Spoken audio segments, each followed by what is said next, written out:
संस्कृत एवं अन्य भारतीय भाषाओं का साहित्य और स्वाधीनता आंदोलन,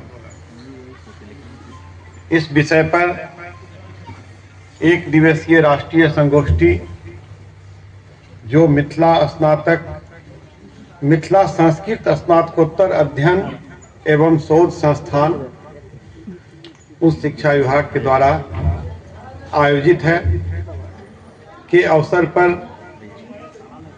उपस्थित इस कार्यक्रम के अध्यक्ष और मित्र प्रोफेसर सुमन जी,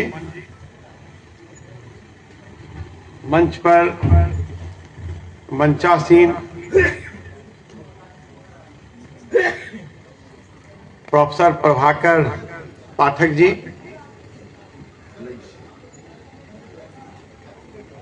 प्रोफेसर रवि भूषण जी, बजरंग बिहारी जी, विजय मिश्रा जी, अन्य सभी मित्रनाथ जी, अन्य सभी गण्यमान्य विद्वज्जन, सामने बैठे हुए विद्वज्जन, हमारे स्नातकोत्तर गणित विभाग से आए हुए प्राध्यापकगण और हिंदी विभाग की एक मेरी प्रिय छात्रा है खुशबू को, जो अपने ग्रुप के साथ आई है, अन्य सभी विद्वज्जन। आज का ये कार्यक्रम दो मायने में बहुत ही महत्वपूर्ण है। एक संस्था,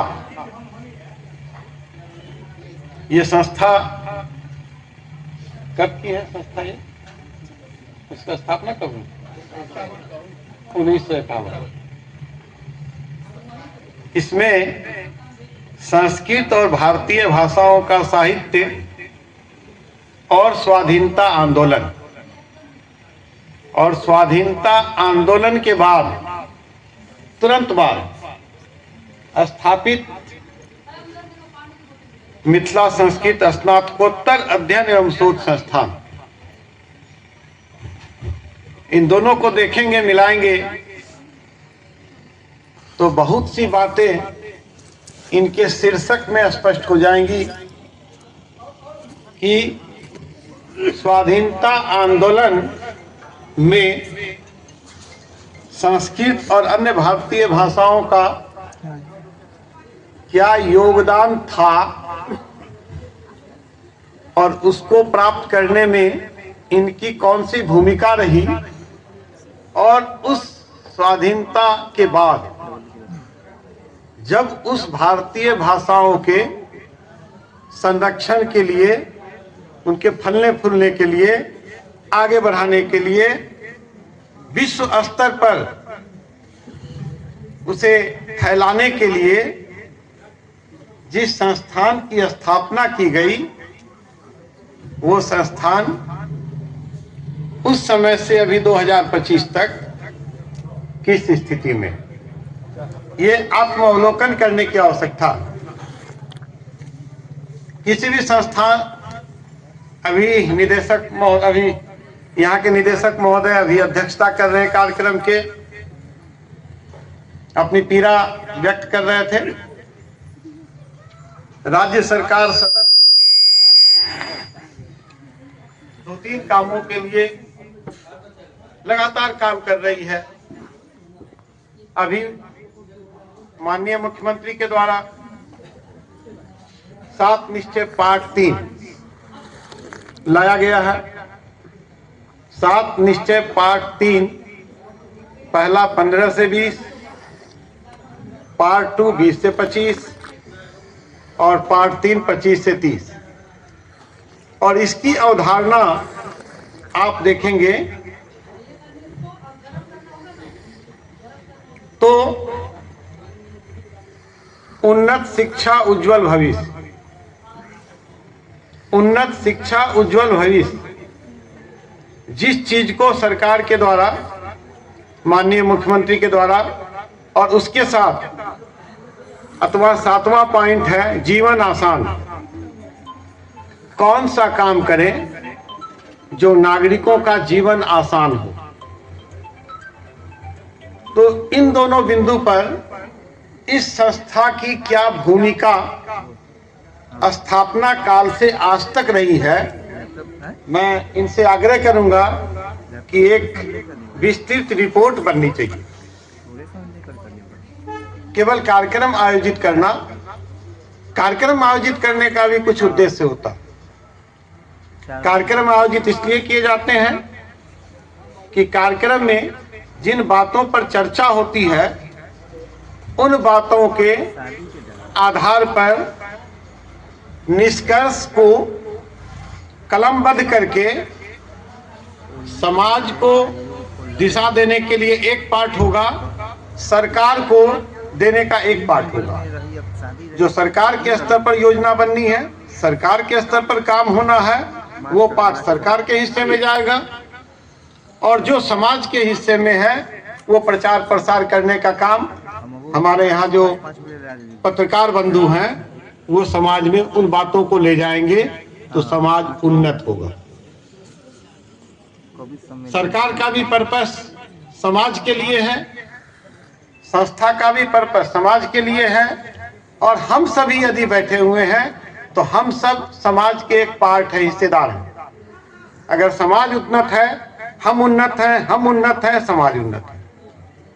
तो इन बातों पर विचार करने के लिए मैं ये प्रश्न आप लोग के समक्ष छोड़ता हूं, और राज्य सरकार के द्वारा जो ये काम कराए जा रहे हैं, ये इस संस्था को पुनर्जीवित में एक महत्वपूर्ण कदम है, और इस कदम को सफल तभी बनाया जा सकता है जब यहाँ के लोग बुद्धिजीवी खुले मन से आकर के इसको अपनी शरण में लेकर के, अपनी गोद में लेकर के इस आगे बढ़ाने का काम करें, दिशा निर्देश देने का काम करें, तो ये ज्यादा अच्छा होगा।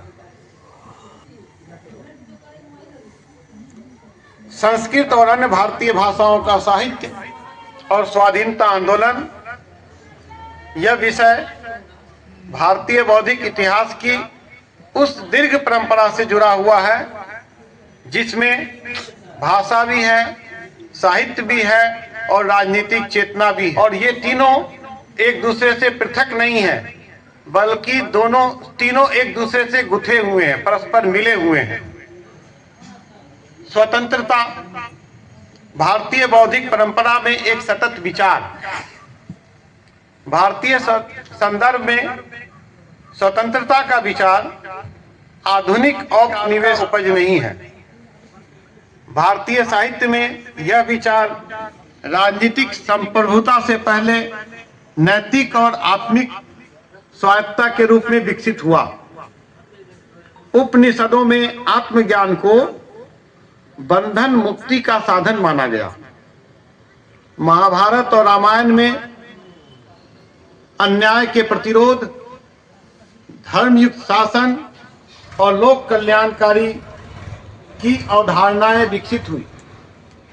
अर्थशास्त्र में राज्य की वैधता को जन कल्याण से जोड़ा गया। इन ग्रंथों में स्वतंत्रता का अभिप्राय अराजकता नहीं, बल्कि धर्म, न्याय और से बंधी हुई स्वाधीनता है। मैं बार बार कहूंगा कि मैं जो बातें कह रहा हूं स्वतंत्रता प्राप्ति के दिशा में और स्वतंत्रता प्राप्ति के बाद आज अगर आप देखें तो हम धर्म, न्याय और उत्तरदायित्व से बंधी हुई स्वाधीनता में कितने सफल हैं, ये आत्ममंथन, आत्मावलोकन हमको आपको करना। यह दीर्घ वैचारिक परंपरा आगे चलकर आधुनिक युग में राजनीतिक स्वतंत्रता की आकांक्षा के लिए नैतिक आधार बनती है। इस दृष्टि में संस्कृत साहित्य भारतीय स्वतंत्रता आंदोलन का राजनीतिक घोषणा पत्र भले ही न हो, परंतु उनका बौद्धिक और नैतिक अधिष्ठान अवश्य होता। औपनिवेशिक शासन और भाषाई सांस्कृतिक प्रतिरोध, 19वीं शताब्दी में औपनिवेशिक सत्ता ने भारत में केवल राजनीतिक प्रभुत्वता स्थापित नहीं किया, बल्कि ज्ञान, भाषा और इतिहास की व्याख्या पर नियंत्रण का प्रयास किया।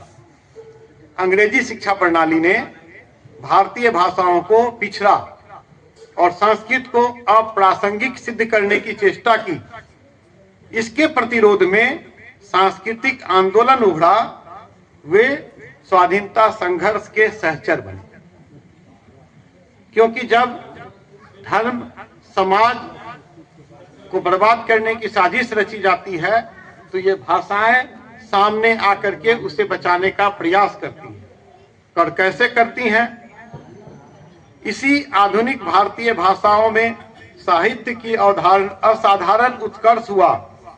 हिंदी, बंगला, उर्दू, तमिल, मराठी, गुजराती, पंजाबी, उड़ीसा, मैथिली और लोक भाषाओं में रचित काव्य, गीत, नाटक, उपन्यास और पत्रकारिता ने औपनिवेशिक वर्चस्व को चुनौती दी। यह साहित्य लोकप्रिय इसलिए हुआ कि यह जनता की भाषा में था, और जनता की भाषा में होने के कारण उसने राष्ट्रीय चेतना को व्यापक सामाजिक आधार प्रदान किया। इस आधुनिक साहित्य का संस्कृत से संबंध विच्छेद नहीं हुआ। संस्कृत की शब्दावली, प्रतीक, अलंकार और नैतिक अवधारणाएं आधुनिक भाषाओं में नए ऐतिहासिक संदर्भ के साथ पुनः सक्रिय हुई। इस प्रकार हम कह सकते हैं कि परंपरा और आधुनिकता के बीच में एक सृजनात्मक संवाद स्थापित हुआ। साहित्य की भूमिका चेतना, संवाद और विवेक। स्वाधीनता आंदोलन में साहित्य की भूमिका को हम लोग 3 स्तर पर समझ सकते हैं। पहला, चेतना निर्माण, जहां कविता और गीतों ने आत्मसम्मान, त्याग और साहस की भावना को पुष्ट किया।